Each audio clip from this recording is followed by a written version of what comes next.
Kailash sir കഴിക്കാൻ വരുന്ന കാണാത്തോണ്ടാ ഞാൻ ഇങ്ങോട്ട് കൊണ്ടുവന്നെ. കൈലാഷ് സാറിന്റെ കൈക്ക് തന്നു പറ്റി? ഏയ് ഒന്നുമില്ല, തൊലി ചെറുതായിട്ട് പോയി, അത്രേ ഉള്ളൂ. എനിക്ക് വേദന ഒന്നുമില്ല. വേദന മുഴുവൻ ഭൂമിക മേഡത്തിന്. മുഖം കണ്ടില്ലേ, കരയുന്ന പോലെ. എന്റെ മമ്മി പോലും ഇത്രയും വിഷമിക്കില്ല.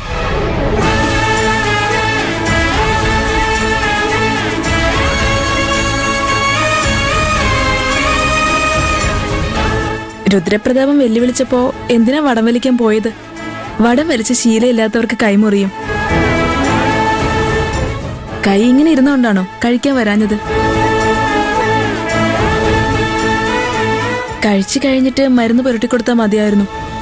ഈ കൈ കൊണ്ട് എങ്ങനെ മേഡം ഇനി കഴിക്കുക?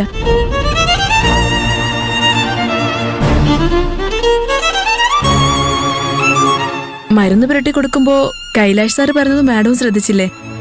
കൈലാഷ് സാറിന്റെ അമ്മയ്ക്ക് പോലും ഇത്രയും വിഷമം ഉണ്ടാവില്ലെന്ന്. അമ്മയെക്കാളും സ്നേഹം മാഡത്തിനുണ്ടെന്നല്ലേ സാറ് പറഞ്ഞതിന്റെ അർത്ഥം. അതുകൊണ്ട് മാഡം വാരിക്കൊടുത്താല് സാറ് കഴിക്കും, അല്ലേ കൈലാഷ് സാറേ?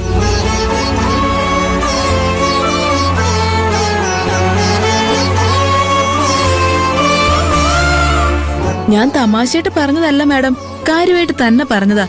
കൈലാഷ് സാറ് ഈ കൈ കൊണ്ട് എടുത്ത് കഴിക്കൊന്നുമില്ല. എല്ലാവരും കഴിച്ചിട്ട് കിടക്കുമ്പോ കൈലാഷ് സാറ് മാത്രം അത്താഴ പട്ടിണി കിടക്കും. അതുകൊണ്ടാ ഞാൻ പറഞ്ഞേ, മാഡം കൈലാഷ് സാറിന് ആഹാരം കൊടുക്ക്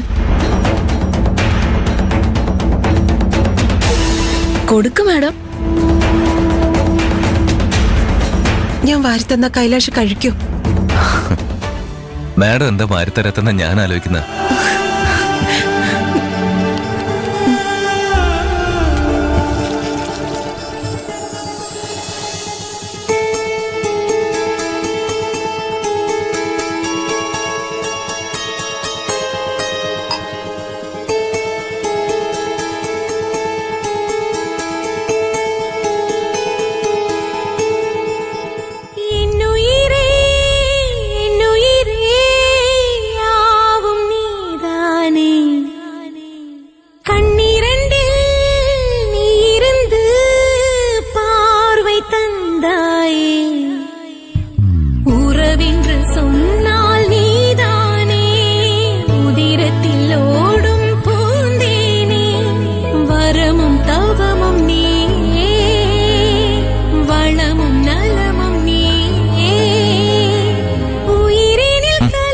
ഇതും കൂടി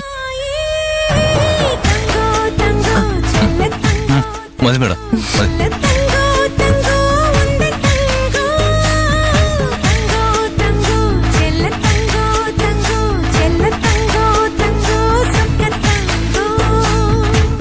ഞാൻ ചെയ്തത് തെറ്റ്. കൈലാഷിനെ വേദനിക്കുമെന്ന് അറിഞ്ഞപ്പോ എന്റെ മനസ്സ് വേദനിക്കാൻ പാടില്ല. അവൻ അത്താഴപ്പട്ടിണി കിടക്കുമെന്ന് അറിയുമ്പോ എനിക്ക് സങ്കടം തോന്നാൻ പാടില്ല. ഞാൻ അവനോട് വാത്സല്യം കാണിക്കാനോ ഊട്ടാനോ ഒന്നും പാടില്ല. ഞാൻ ചെയ്തത് തെറ്റാ.